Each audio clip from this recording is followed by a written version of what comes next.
testing. I didn't turn my sound off. There's only 6 waiting. I mean, we have we have 2/3 amount in the room right now. This room.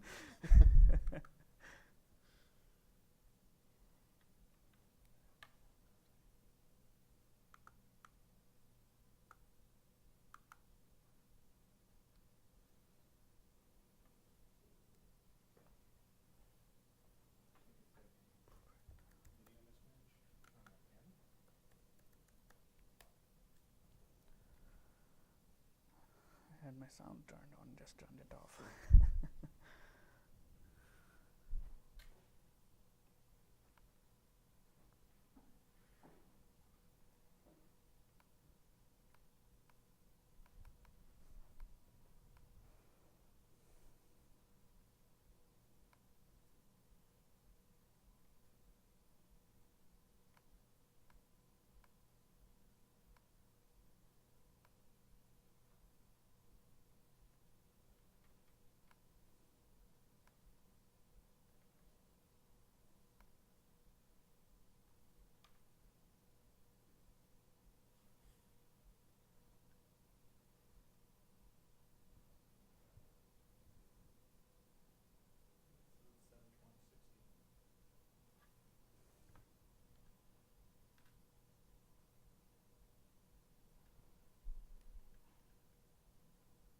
What's your plan after doing the CP certification process? Are you going to take web app security courses also? Well, I'm always studying for a certification exam. I'm never not studying for a certification exam. And Okay. when I pass one, I pick the next one. Okay. At that point, I'm not quite sure what I'll do after OSCP yet. Okay. So. Because I think it's mostly about web app pen testing, right?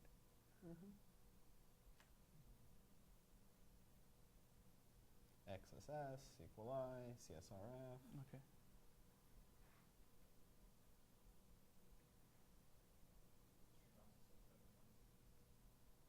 Is the SANS one also good?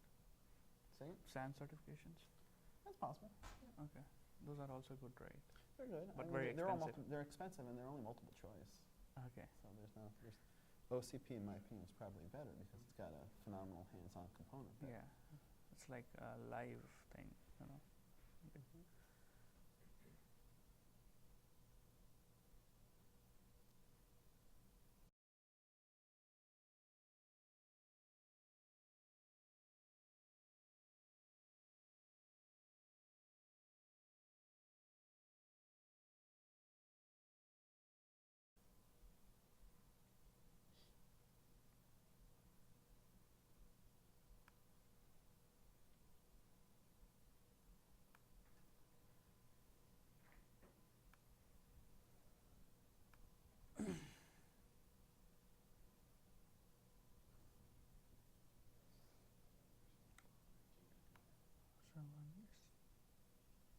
Video not streaming, audio is very feasible. Are we live?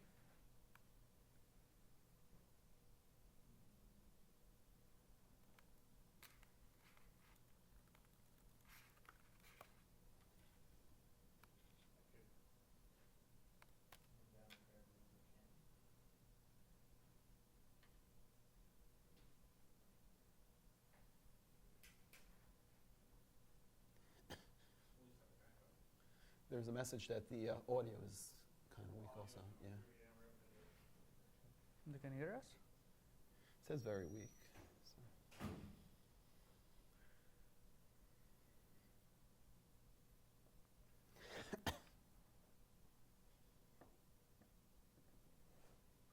This time has been strange. Like, I've seen some discussion posts. People have been posting in Spanish. I saw that actually. 3-4 times even. I like what you wrote. Yeah. Translate. Yeah. I think in one case, Chris even answered the question because I think he knows Spanish, maybe. Or maybe they Google Translate. Yeah, maybe. 33's fan, can you hear us a little bit better right now? Can you hear anything I'm saying right now?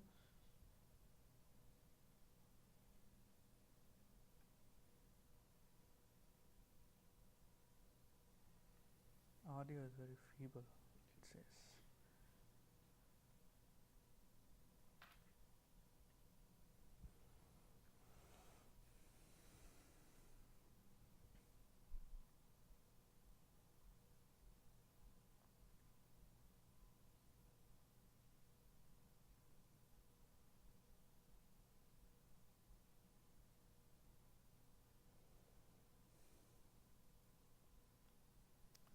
33's fan, can you hear me?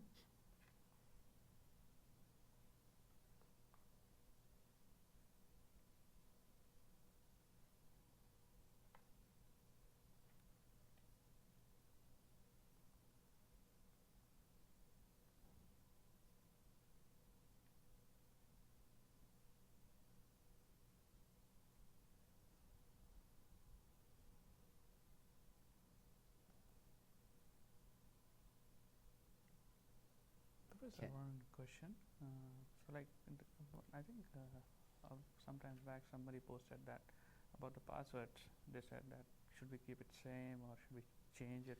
NIST actually recommends now not changing it unless you absolutely have to. Okay.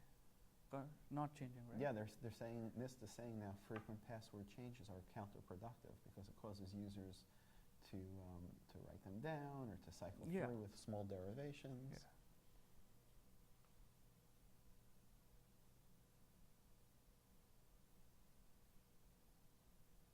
Because I think I wrote on that answer that yeah, you can use the same one. When then you replied back, they never use the same password. Oh yeah, that's for sure. Never.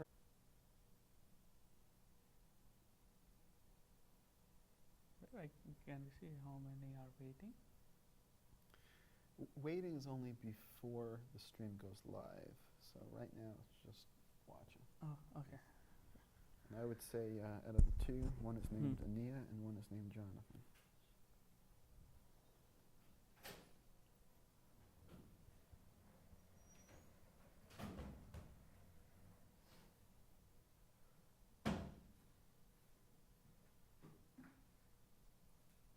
You gotta throw it.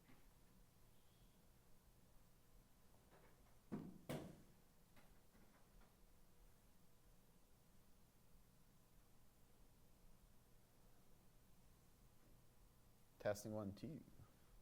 1, 2, 3. I think we're gonna be late today, maybe. But it's already 3 a.m., 10 a.m.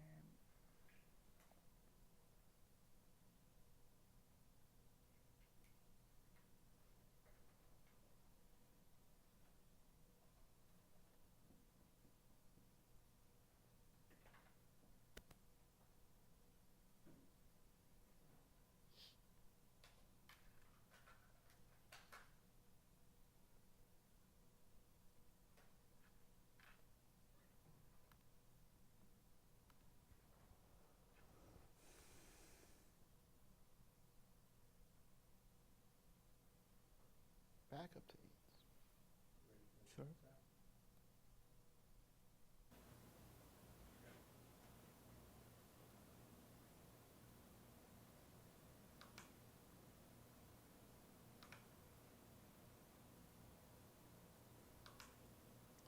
Awesome. We're just waiting for. We're getting video, we're getting audio. Okay. Video? Do you see anything in your? No, I can't see video right I now. don't see video yet either. Nobody's watching. One watching. Refresh the page. Here we are. Look at that. Yeah. That's fine.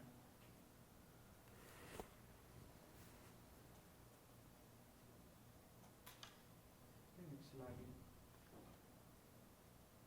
Okay, we're going to wait for everybody to rejoin us, and we will get rocking here in Cybersecurity Fundamentals.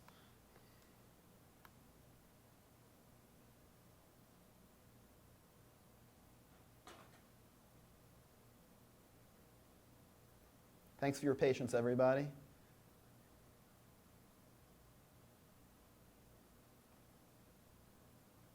We're going to wait a couple more seconds for everybody to rejoin.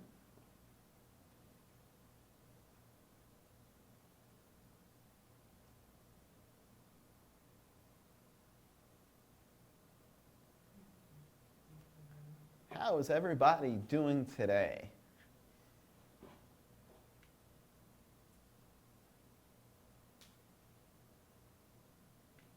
How's the sound coming through, guys?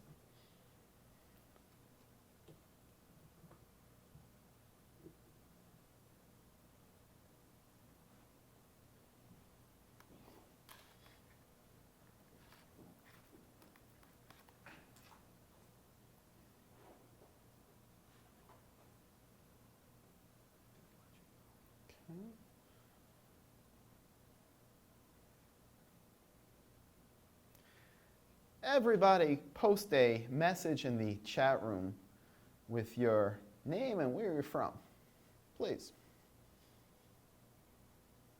If you want to use a pseudonym, use a pseudonym.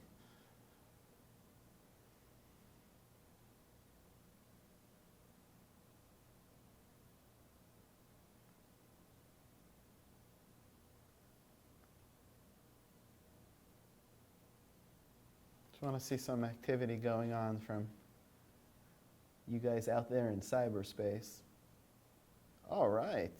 Another Jonathan says, sounds great.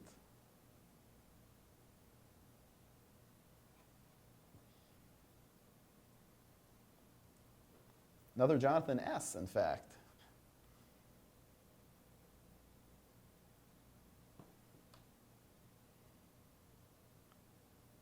Where are you from, Jonathan Suho?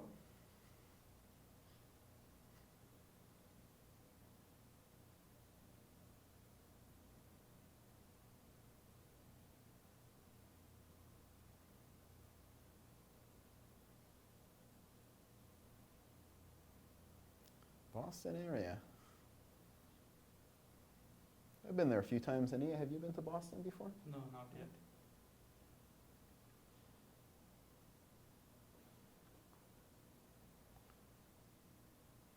How about the rest of you guys? What's your name and where are you from? Ah, Shalom Amir. Anemi de Berivrit.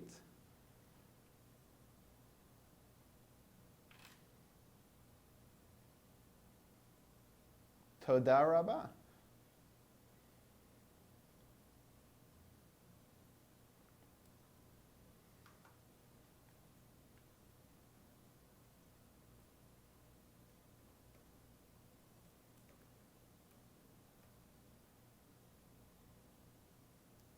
So we got Jonathan from Boston. We've got Amir from Israel, from Jerusalem.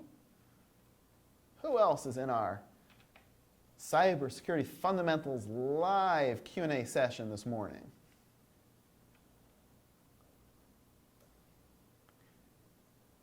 Need to get everybody participating before we begin. I got to see who I'm dealing with. June 15th, 2017. It's 10:12 a.m. Eastern Standard Time. Guess that would make it 1412 UTC.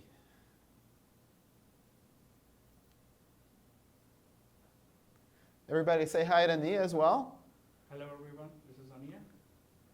Ania is part of the course. He's one of our two excellent forum moderators. He's also a former and future student of mine. Ania took a class with me last semester here at RIT. Ania, tell them about that class you took with me here at RIT. So last semester I took networking security with you, which was a great experience, and I learned a lot about networking and security and problems that we can have in security. And I learned topics like you taught us OSPF authentication, BGP security, and IP security, and a lot of things. So that was a great thing. It was an 8 a.m. morning class, and we used to have great experience. Again, we'll be having the same 8 a.m. morning class starting from August. Yeah, Ania is going to be in my malware reverse engineering class that starts up when the fall semester starts, as he mentioned, at the end of August as well, also an 8 a.m. class. So I know how to get my students out of bed early in the morning. Yeah. Just grab a cup of coffee and head on down. Yeah. So we've got 33's fan from Chicago, Durai. How are you? Currently in Bangalore. Okay. Ania could relate to that. Ania's from India. Yeah, that's a great place. Where are you from in India? I come from North India, a place called Lucknow. How far is that from Bangalore? It's like a 2-hour flight. Yeah. So. We're getting a message that the audio is still a little bit weak. Okay. Thank you to Chris Hodge and Graham Anthony. They are working furiously to resolve some of the issues we've been having. They're doing a great job, as always. So we've got Durai, Amir, and Jonathan. Anybody else want to identify themselves before we get rocking here? It's almost ready for go time. We're almost ready for go time. Now, let me ask you guys. We've had a couple of technical issues here to begin today's stream. From what you've learned so far in cybersecurity fundamentals, CYBER501x, would that be an issue with the C, the I, or the A? C, I, or A? Type in a letter. And I know there's a little lag, so I'm just going to wait for some responses coming in right now. C, I, or A?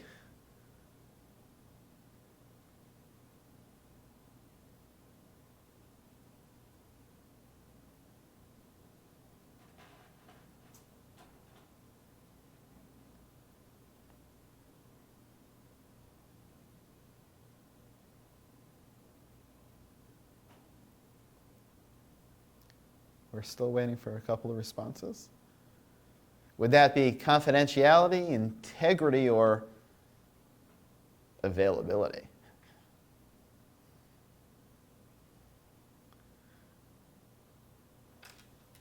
I'm going to type in the chat box just to see if anybody could still hear me. Oh, audio much better. Okay, Durai, would that be C, I, or A? Confidentiality? There we go. Amir's chiming in right there. Most definitely availability. Although in this case, it wasn't a cybersecurity issue. We weren't hacked, but there was some bandwidth congestion on the roads to YouTube and cyberspace. So again, thank you for your patience. That's right, Jonathan. Like Fonzie from Happy Days would say, A. One of my favorite shows growing up. Do they have Happy Days in India? No. No? Okay, let's begin. Let's also have a nice little refresher of some of the concepts we've seen so far in cybersecurity fundamentals. So let me officially welcome you to our first live Q&A today. It is June. It is beautiful outside. It's early in the morning here. Well, not so early in the morning here in Rochester, New York. I want to welcome you guys, and I want to introduce myself. My name is Jonathan S. Weissman. I'm sure you've seen a bunch of me from the videos in the course and from interacting with me, both in the course and on LinkedIn. And of course, as we said, Ania Pandey. We're lucky to have him today and in the course as well. Thank you, Ania, for joining us today. What did I just do? What is that called? Give me something we learned about in this course that explains what we just did. What did I just do? Amir's mentioning there's a little lag in terms of when you type in your responses and then when we can see them, so we'll deal with that as well. So if I say I'm Jonathan S. Weissman, from a cybersecurity perspective, what is that called?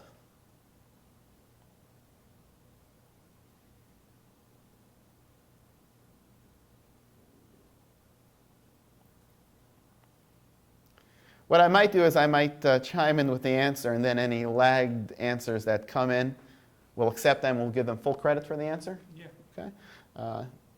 No actual points or prizes are awarded. Oh, 33's fan chimes right in there with identification. Okay. So I've just identified myself as Jonathan S. Weissman.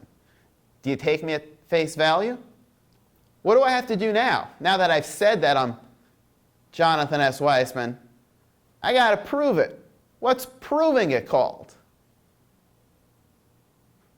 What's that called?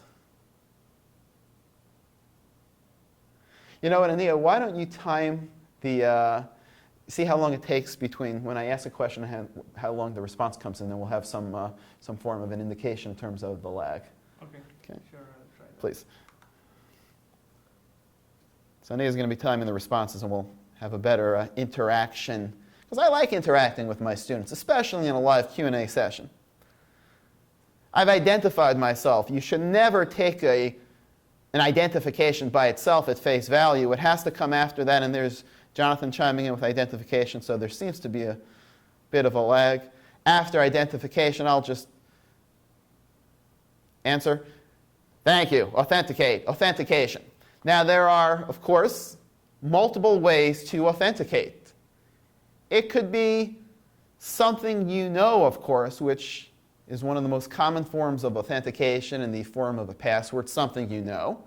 I could give you some information about the course as the course has progressed, what videos are in the course, what messages I've posted to the forums, information about myself, information about the course and the college. That would be something you know. Or I could alternatively, or in conjunction with something that I know, I could identify myself, I could authenticate myself with something that I am. Something that I am, of course, being biometrics. So what I can do is I can put my fingerprint on a scanner and show you that that's what the RIT Human Resources has stored for me on file. Of course, we can do some facial recognition, hand geometry, iris, retina. But the only thing you guys can do right now on the stream, as far as authenticating me, is to look at me. Do I look the same as I looked in some of the videos you've watched so far in the course? I think Turn the time on that, see when they respond. Okay, cool. Nia's starting the timer right now. I look a little bit different than the videos. Got a shorter haircut, not wearing a button-down shirt and tie, and of course, Argyle sweater vest. So biometrics, as we've mentioned in the course, not really going to be used by itself, but it's going to be used in conjunction with another form of authentication, and that's called 2FA, two-factor authentication or multi-factor authentication. So something you know, something you are, and then, of course, something you have. In fact, any answers coming in from the previous question? Yeah, so we have 50 seconds left. 50 seconds, wow. Okay, so Ania's going to be watching the responses. He's going to be crediting everybody with the correct answer, but I'm just going to keep going and not wait for answers. Yeah. We can't wait 50 seconds for every response. Imagine we did that in class. Yeah. Be asking a question, and then we'd be waiting a minute for responses. Maybe we'll improve, and Ania's going to be monitoring that. If it improves, let me know in terms of lag time. Yeah, sure. And then we'll have more of an interactive, because I love interacting with students. So something that you know, something that you are, something that you have. If you take a look at me, I guess the direct analogy is something that you have. If you look at me right now in this video, there's something that I have that appeared in all the videos. Hey, Ania, what can you look at on me right now and say, hey, that was in the videos. If he has it now and he had it in the videos, it's got to be him. What do you see on me? So I think mostly your face, and face is the same, and But that's a good answer. I mean, I do have the same face. Yeah. I didn't do a switcheroo on that. But there's something that I have, some physical. That's your badge. That's my badge. That's Yeah. my name tag. Name tag. It appeared in the video, so I guess that would qualify as something that I have right now Yeah. for authentication. And now I guess I've identified myself. I've authenticated myself. Yeah. And now, what comes after identification and authentication? Well, now authorization. So now I'm authorized to continue teaching and interacting with you great students out there in cyberspace. Thank you for joining us again today. I want to begin with a few issues that I just read about within the last 24 hours. Those of you that are LinkedIn connections of mine, if you've seen these articles that I posted within the last day or so, you might be saying, wow, these are some incredible stats that I want to throw at you right from the start to begin with. In terms of jobs, because that's really the main reason, I guess, everybody's in this course. Besides the fact that learning is fun, and the more equipped you are, the better you're going to be going forward, especially from a cybersecurity perspective. But I get the feeling that most of you want to work in the cybersecurity industry. Most of you want jobs. And it's a great job. And yes, the salaries are off the charts and are amazing, but money's not everything. If you work in the cybersecurity field, you're going to have such an adventure. Every day is going to be different. Every day is going to be something new. Every day is going to be a challenge. And you're here to get skilled, to become expert levels as you go through the MicroMasters program. I want to talk about jobs right off the bat, and I want to talk about the MicroMasters program and how you can continue with either a certificate in cybersecurity or actual masters in computing security here at RIT in our online infrastructure. So first off, let me throw some numbers at you. This is an article from CSOonline.com. Just yesterday, a new report came out from a research firm called Cybersecurity Ventures, and they estimate, and this is the biggest estimation I've seen to date for the future. A couple of other studies came out recently with smaller projections, but this particular Cybersecurity Ventures estimate is that in terms of unfilled cybersecurity jobs, not the total aggregate amount of jobs that are out there, but the number of unfilled cybersecurity jobs in 2021, few years into the future, is going to be, get this, 3.5 million. Now let's think about that for a second.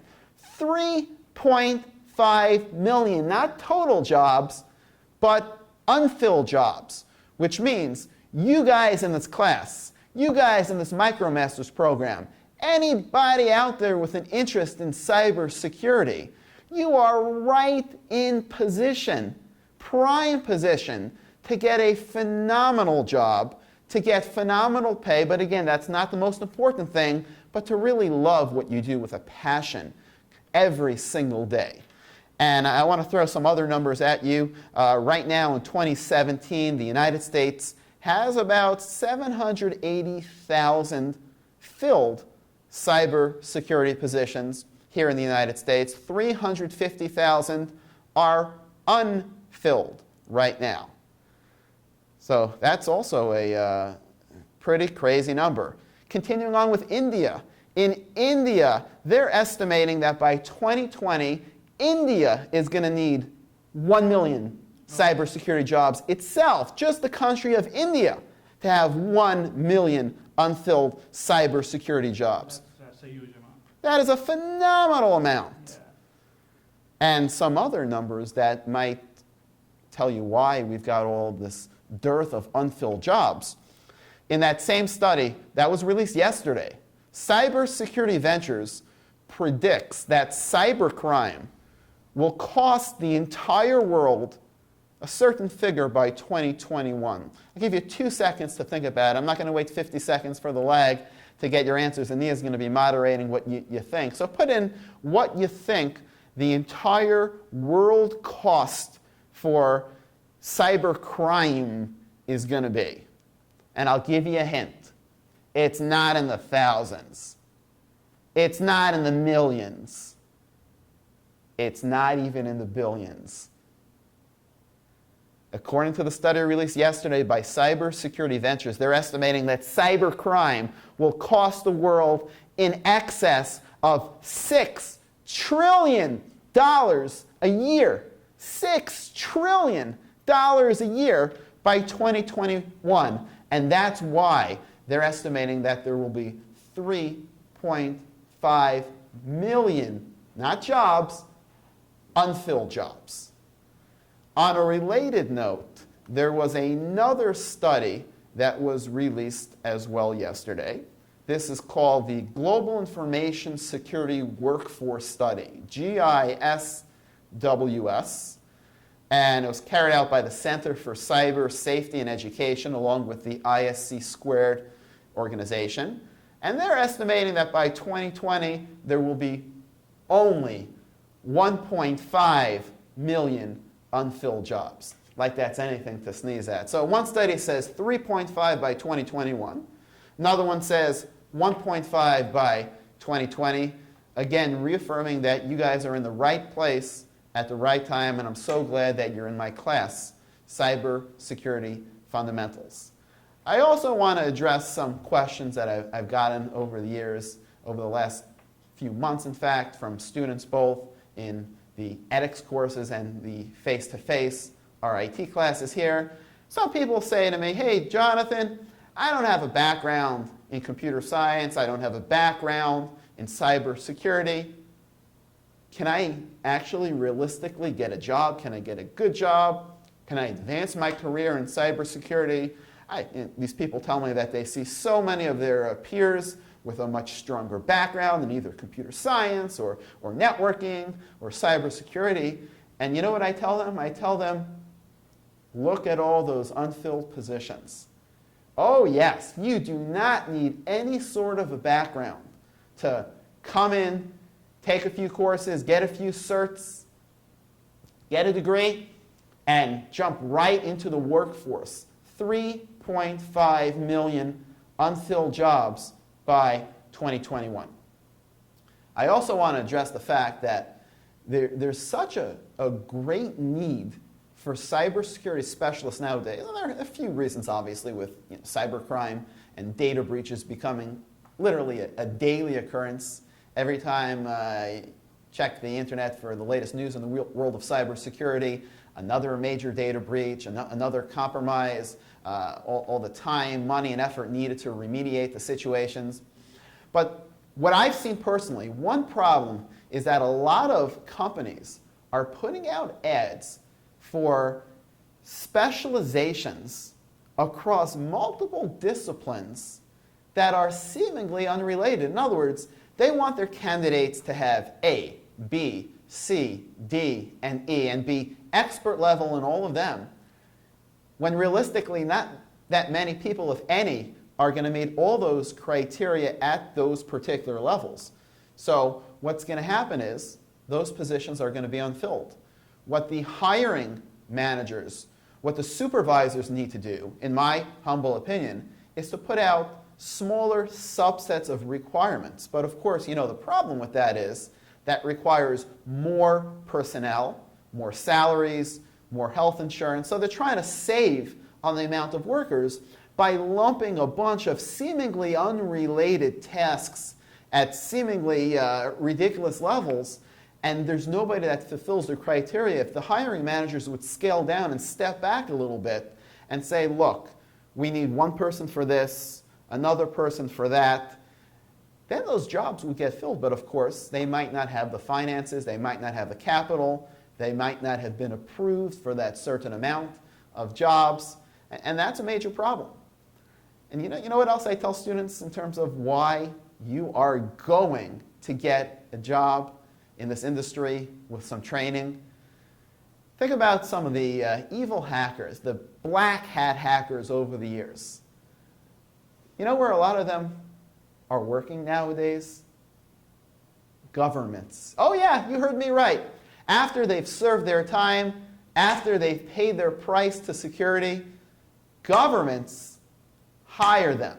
Here in the United States, a lot of notorious hackers are now employed by the United States government to protect the infrastructure, because who better to protect the infrastructure than somebody who not only knows how it can be exploited, but somebody who's actually exploited the infrastructure, him or herself. What do you think about that, Ania? Yeah, I mean, they are very talented. Like, they have knowledge, those black hat hackers, and I think government can use them for their knowledge for good purpose, because only so they know that how to hack into systems, and they know how evil things work out. So they are the ones that they can easily catch the other black hat hackers who are working on it. Very well said. Yeah.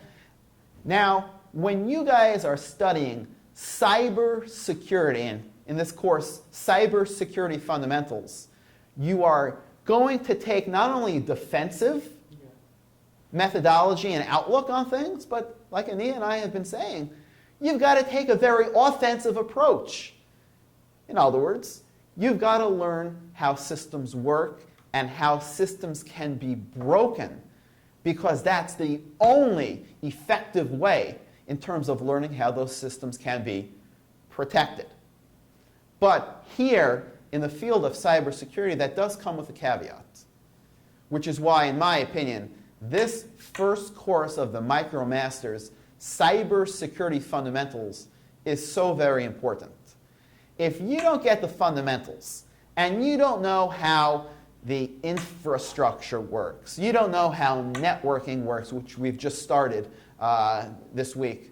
In fact, just a couple days ago, the new module, the first networking module started. If you don't know how the networking fundamentals work, if you don't know how sysadmin concepts work, as we're going to be getting to in a couple of weeks, and you're just clicking on buttons and running tools and not understanding what happens underneath the hood. There's a term for something like that. You know what the term for a hacker, forget about a cybersecurity specialist, but a black hat hacker who doesn't know what he or she is doing and just is running tools and pushing buttons, what's that person called?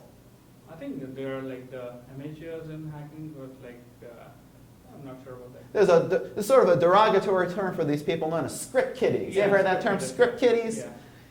Now those people, those hackers, are actually a lot more dangerous than the black hat hackers who write scripts and actually wrote the tools, because the script kiddies don't know what they're doing. So from a cybersecurity protection perspective, from the good guys, from the white hat hackers, from the penetration testers, from the security specialists, you have to not only know what goes on underneath the hood with the infrastructure, with the networking, with the sysadmin concepts, with the cybersecurity fundamentals concepts, but you also have to know exactly what all the tools do. You have to know the fundamentals. You have to know what is running when you click a button. And the reason is very simple. Because if you're looking to protect infrastructure and you do the wrong thing because you're not quite sure how a tool works or you're not sure of its implications, you don't know of any side effects that may occur, well, you know what? You could bring down an infrastructure. You could defeat the whole purpose of cybersecurity by running a tool and causing damage. One of the specializations in cybersecurity is something called penetration testing, or pen testing for short, also known as white hat hacking, which means you could, as your day-to-day job, and I do this on a consulting basis, but you could do this on your main day-to-day job. You can break into companies, you can break into networks, you can break into infrastructures. But of course, to find vulnerabilities in systems and networks and infrastructures and make recommendations to the companies how to fix it, how to patch up those vulnerabilities. As we learned about in the first module, a penetration tester not only finds vulnerabilities, but actually exploits the vulnerabilities as well to show the company, look, I could do this. Somebody else could do this with malicious intentions as well. But when you're doing a penetration test on a network infrastructure, of course, you could bring down the infrastructure. You could take down the availability, maybe not the entire infrastructure, but maybe a subset, maybe an important web server goes down. If it's an e-commerce site, if it's a financial site, you, as the pen tester, will get sued. So that's why before every pen test I do, before every pen test that every legitimate pen tester does, we have to have a contract, we have to have a terms of engagement document that specifies what's in play, what's not in play, what's in bounds, what's out of bounds, and you have to strictly adhere to the rules set forth in the agreement between you and the company. Because if you go out of bounds with any of the agreed specs, you could be sued. And an analogy that comes to mind is a doctor. Think about all the protocols that doctors have to follow. If doctors take practices out of standardization, then they are liable to get sued if something happens, of course. Healthcare informations are very important these days. And of course, there's a great relation between cybersecurity and healthcare data Yeah. breaches, Yeah. more so nowadays than anything else. Because I read recently that healthcare information is the most valuable thing in the world right now. On the dark web, on Tor, healthcare information is the most expensive thing to buy. Yeah. Credit cards used to be expensive. Now, on Tor, on the dark web, you can buy a stolen credit card for about $1 or so. Oh. Healthcare information will be the most valuable information on Tor, Yeah. on the dark web, and is the thing that could follow you around, as we talked about in Module 1, more so than anything else, because you can change your credit card account number. You can change your password, but you know what? You can't change your healthcare information and your previous health history and your current health situation. That's information that can't be changed, which is why it will be, and it currently is, of course, the most valuable piece of information that's stolen and subsequently sold on the dark web, on Professor, Tor. I think our lag time came down to 20 seconds. Oh, okay. And, so, Maybe I'll throw some more questions out. Yeah. Thank you. yeah. Now, in terms of doctors, let's just go with this analogy for a drop longer. In terms of doctors, you graduate or you're in the middle of medical school and you're doing a residency and you're working at a hospital, but you're not quite completed all your education yet. There are some restrictions that you have. You Yes. can't do everything and anything. You have to work under the tutelage, under the mentoring of another doctor. And that's really the same thing in cybersecurity, because one false move, one not made move, could be literally counterproductive to the cybersecurity that you're looking to protect. So from a cybersecurity standpoint, I liken it a lot to the medical profession, because you've got to know exactly what goes on underneath the hood, because one false step could be fatal. And when you think about the word fatal, we could make a case that really, to the literal definition, applies. Think about the Ashley Madison data breach that we talked about in Module 1. There's this website, if you want to cheat on your husband or your wife or anybody, that your significant other, there's a site to find and find other people that also want to be cheaters. And there was a humongous data breach a couple years ago, this Ashley Madison site. When the information was dumped in terms of email addresses and names associated with the data breach, people's reputations were tarnished and ruined forever.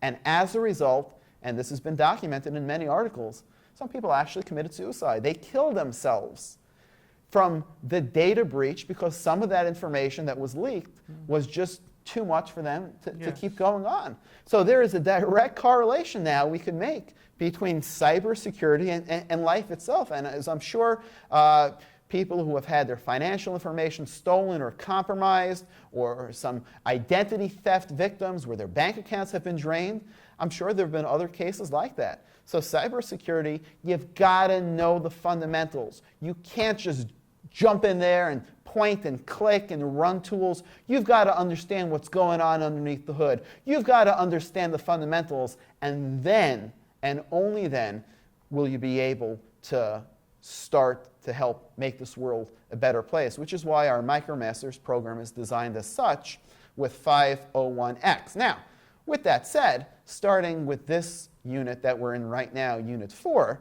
there are some activities that will be forthcoming, hands-on activities with every unit for the rest of the course, Units 4 through 8, that are optional. They're not graded, but they're going to be a lot of fun, and they give you the ability to start to touch and apply some of the concepts that we've talked about to your actual machines. And those I hope will be very educational, very informative, and of course, a lot of fun. However, after 501x, that's not the end if you're continuing in the MicroMasters program. Let me just pull up our web page so I can give you the exact specs in terms of how you are to proceed after 501x. After 501x, there are 3 other courses I want to talk about briefly, and then a capstone course. There's 502x, which is computer forensics. Now, I know that some of you in this course right now are dual enrolled in 502x, which is running at the same time. If you can do it, more power to you. But the recommendation that I would make is if you're in 501x and you're in 502x and it might be a little bit overwhelming, wait a little bit and then jump into the next iteration of 502x. Because each of the 5 courses, 501, 502, 503, 504, and the capstone, which is 525, I'll talk about 503 and 504 in a second, each of the courses will run a total of 6 times over the next 2 years, 2017, 2018. And each course will be a 2-month course, an 8-week course, which will be subsequently followed up by the next course. So this MicroMasters program started in March. And in March, the only course that ran in the MicroMasters program was 501x, Cybersecurity Fundamentals. That course ran from March through May. And then week after that, there was a week break. And then after that week break, then what happened was CYBER501x, which you're in right now, restarted. We're in our second iteration. And CYBER502x started up, computer forensics. So right now, there are 2 courses that are running. 501x and 502x will both end in July. And then, after a week break, one more time in 2017, 501x will start up. 502x will run in its second iteration. And 503x, the Cybersecurity Risk Management course, will run for the first time. So starting in mid-July, 501x, Cybersecurity Fundamentals, 502x, Computer Forensics, and 503x, Cybersecurity Risk Management, will run all at the same time. When those courses end, 2 months after that, 8 weeks after that, that's going to be the debut of my next course, which I'm currently designing this summer, CYBER504x Network Security. And there is going to be a ton. It's going to be mostly hands-on activities in that course, but it's going to fully depend on all of the fundamental knowledge that you get in this class right here. So right now, we're starting with the networking module. And we're talking about MAC addresses and IP addresses and ports. And we're going to get into routing and switching and protocols like DNS and DHCP in future modules. That's going to be the basis of port scanning, of firewall configuration, of using tools like Metasploit to hack into systems. Without the fundamental knowledge, you would be a script kidding 504x, which is why this course, 501x, is so very important. So starting in mid-September, we're going to have 504x, network security, 503x, the cybersecurity risk management, and 502x, computer forensics. 501x will not run for a 4th time until 2018. So you can think of it as 6 separate trains.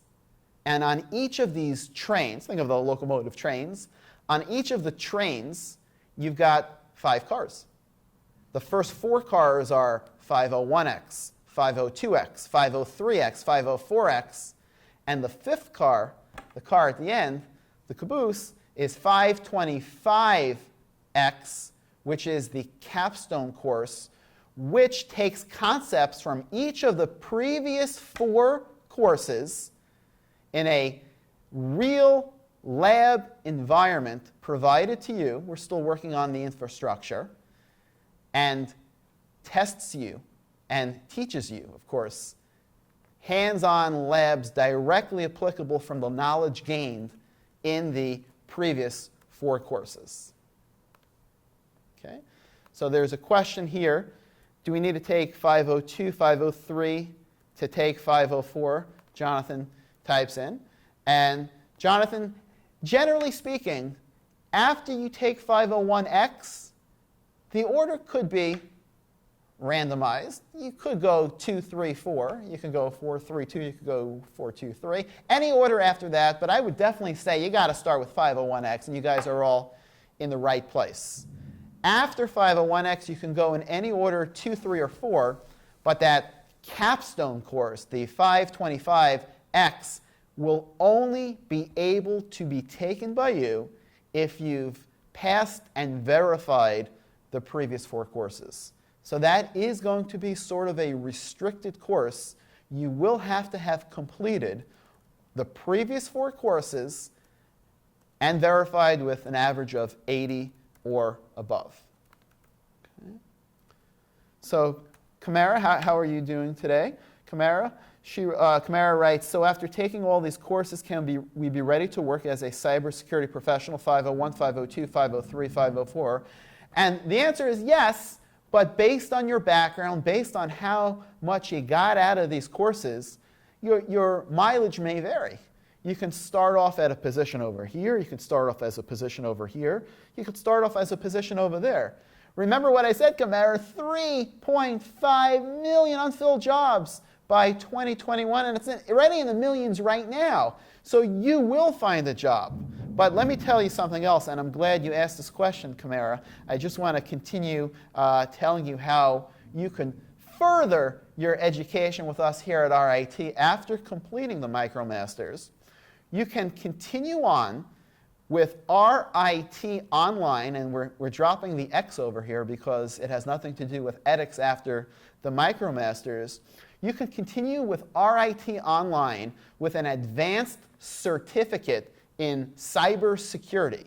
And the beauty of this certificate that you're going to get is that the entire MicroMasters program can be applied, which saves you a lot of time and a lot of money to this advanced certificate in cybersecurity. And what it really amounts to is you're going to be taking one more class because you're going to have 9 credits from your MicroMasters applied to this advanced certificate. And you're going to only need to take 3 more credits, and then you're going to have an advanced certificate in cybersecurity from RIT.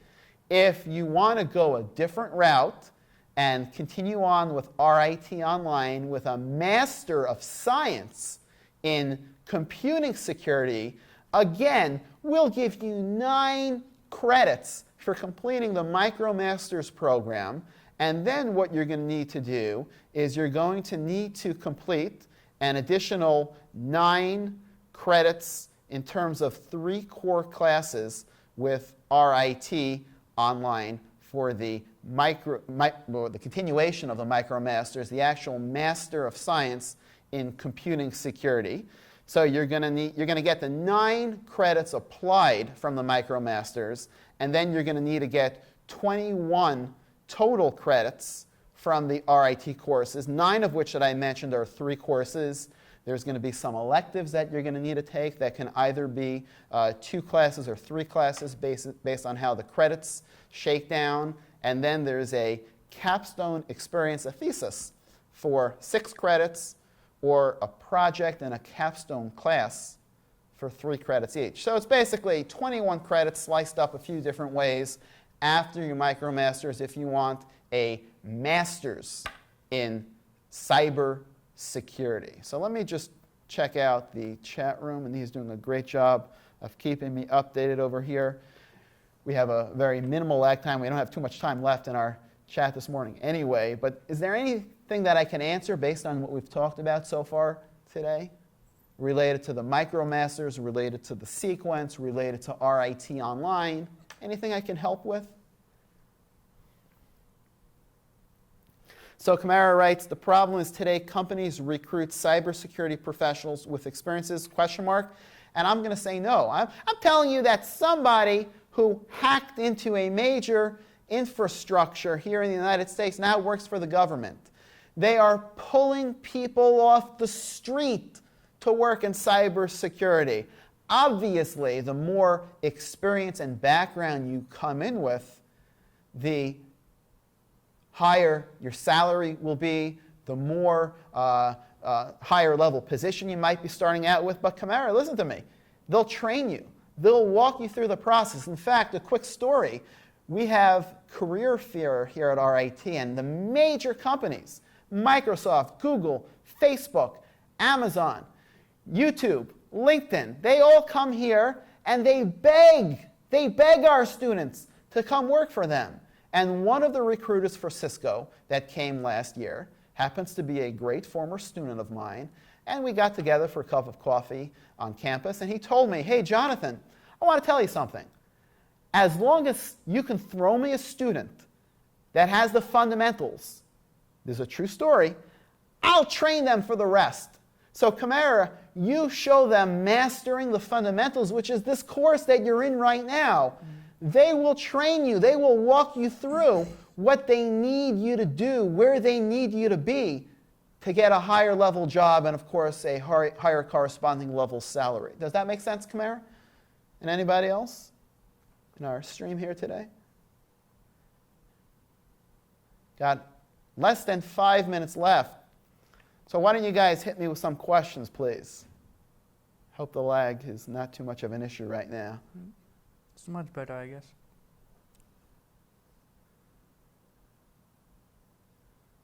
Looks like we've got less than 3 minutes on the clock. Time goes by quickly when you're having a great time.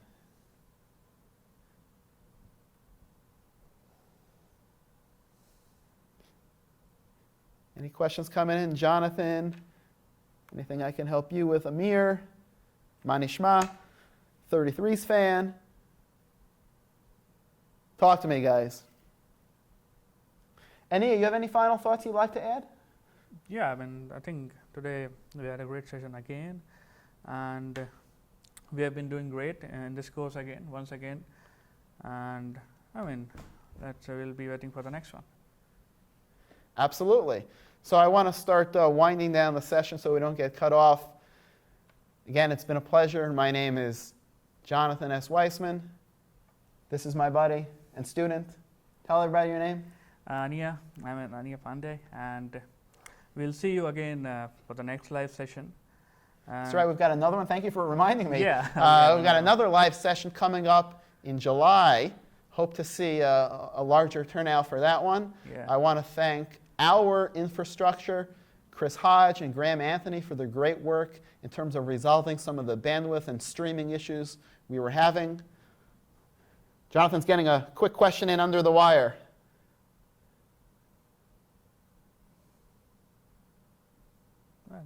I asked this one in the forum before. Oh, maybe he's talking about Camara's question. Yeah.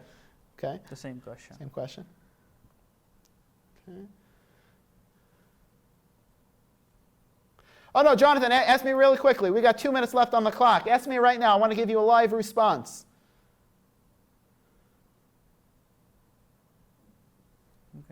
Quickly, type. Before our availability gets compromised.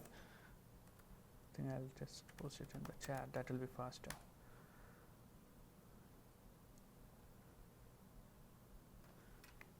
Let me also type, please, type. Quickly. I want to answer live.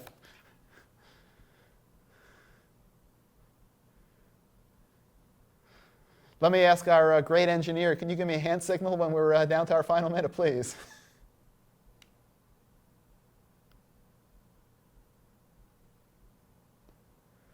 I want some live questions. Looks like we've got under 2 minutes left.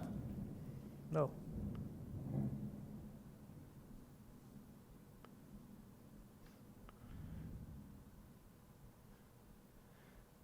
Jonathan, give me your question, please.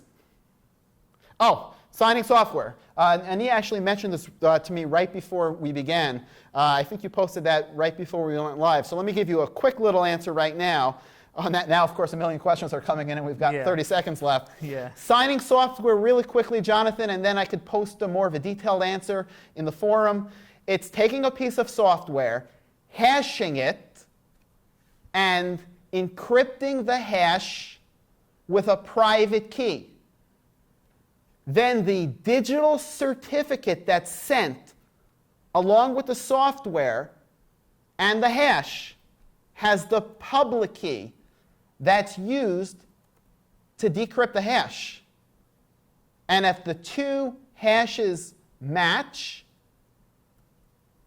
then it's authenticated. But of course, in the article that Jonathan referenced, and I'm going to post this in the forum, if the certificate is stolen, this doesn't really give you much protection. I'm going to expand on these questions more in the forum. Let me thank you, everybody, for joining us today. It's been a wonderful experience, and I hope to see you again in July. Thank you, everybody. Thank you from my side, too.